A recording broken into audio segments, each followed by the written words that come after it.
रानी मृगशिरा की करुणा और त्याग की अमर कहानी। रानी मृगशिरा की करुणा और त्याग की अमर कहानी। बहुत समय पहले की बात है।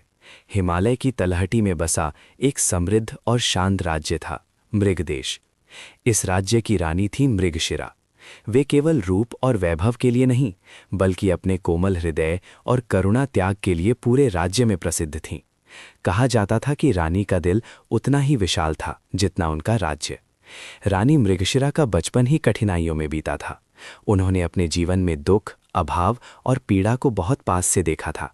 शायद इसी कारण उनके मन में दूसरों के दुख को समझने की अद्भुत क्षमता थी।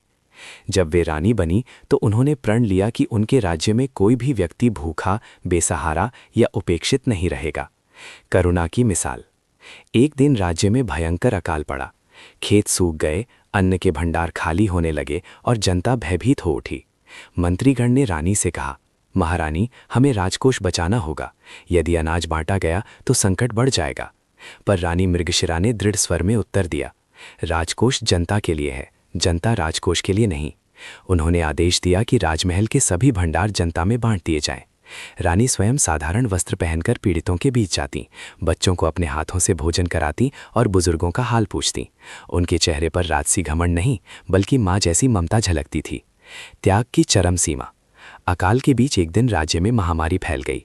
वैद्य ने बताया कि एक दुर्लभ औषधि से ही हजारों लोगों की जान बच सकती है, लेकिन वह औषधि केवल एक स्थान पर उपलब्ध थी, और वह भी सीमित मात्रा में। वह औषधि रानी के लिए भी आवश्यक थी, क्योंकि वे स्वयं गंभीर रूप से बीमार थीं। मंत्रियों ने रानी से निवेदन किया, महारानी, पहले आप स्वस्थ हो जाएं, तभी राज्य सुरक्षित रहेगा। रानी मृगशिरा ने मुस्कुराते हुए कहा, यदि प्रजा ही नहीं रहेगी तो रानी का स्वास्थ्य किस काम का। उन्होंने पूरी औषधि जनता के लिए दान कर दी।